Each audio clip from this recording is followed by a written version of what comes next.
Solve our 27th question. Students, I can see that the right hand side looks a bit more complicated than the left hand side. So I'm going to pick up the right hand side to prove this question.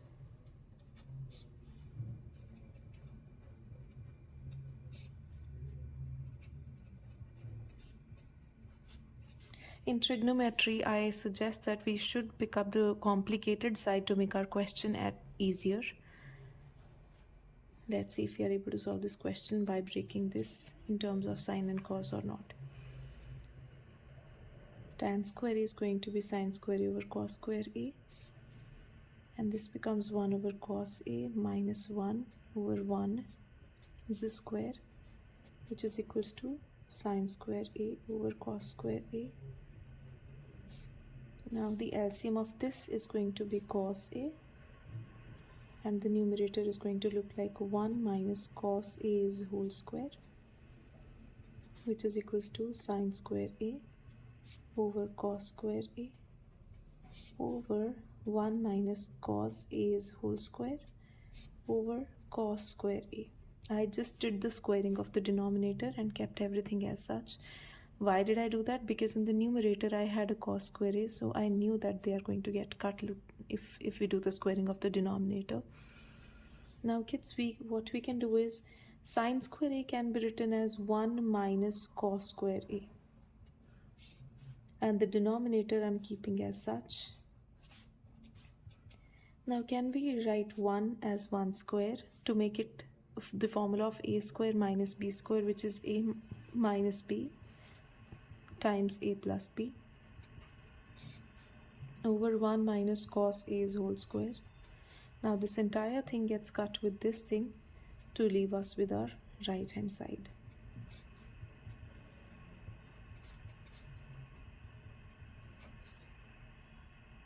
Let's solve our 29th question. Try the 28th by yourself. It's just the same as the 27th one.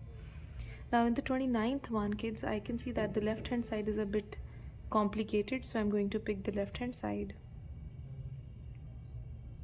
I'm going to take the LCM of the left hand side. Let's see what we get. Like I said that these questions can be solved by many methods, so if you pick up another method to solve this question and get your answer to the right hand side, it won't be wrong.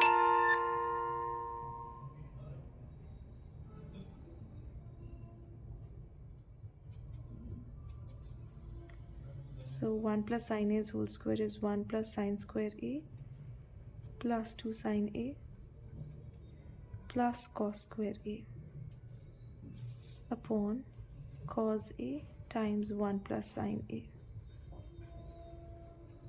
So you see in the left hand side I'm getting a sine square A plus cos square A, which is equals to 1.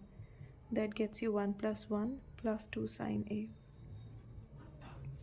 upon cos A times 1 plus sine A, which is equals to 2 plus 2 sine A upon cos A into 1 plus sine A. From the numerator I'm taking out the 2 common. I'm left with the 1 plus sine A for the numerator upon cos A times 1 plus sine A. Now we've got the same brackets, they both are going to get cut, and we've got a 2 upon cos A, which is equals to 2 secant A, which is equals to our right hand side, hence our answer is there. Now our next question. So kids, which of the sides do you think looks more complicated? For me, it is this side that looks a bit more complicated, so I'm going to pick the right hand side. Secant A minus tan A whole square, and breaking it in terms of cos and sine, it gets 1 minus cos A minus sine A over cos A whole square, which is equals to 1 minus sine A's whole square upon cos square A. Okay, we've done one such question very recently. So 1 minus sine A's whole square upon cos square A. Now cos square A can be written as 1 minus sine square A. 1 can be written as 1 squared. That means you have a 1 minus sine A's whole square upon A square minus B square, which is 1 minus sine A times 1 plus sine A. This entire bracket gets cut with one of the brackets to leave us with our left hand side.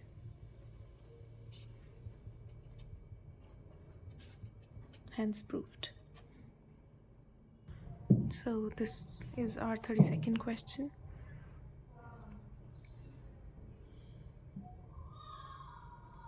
Okay, I'm going to pick up our right hand side. So cos square a upon 1 plus sine a's whole square. This is what we have.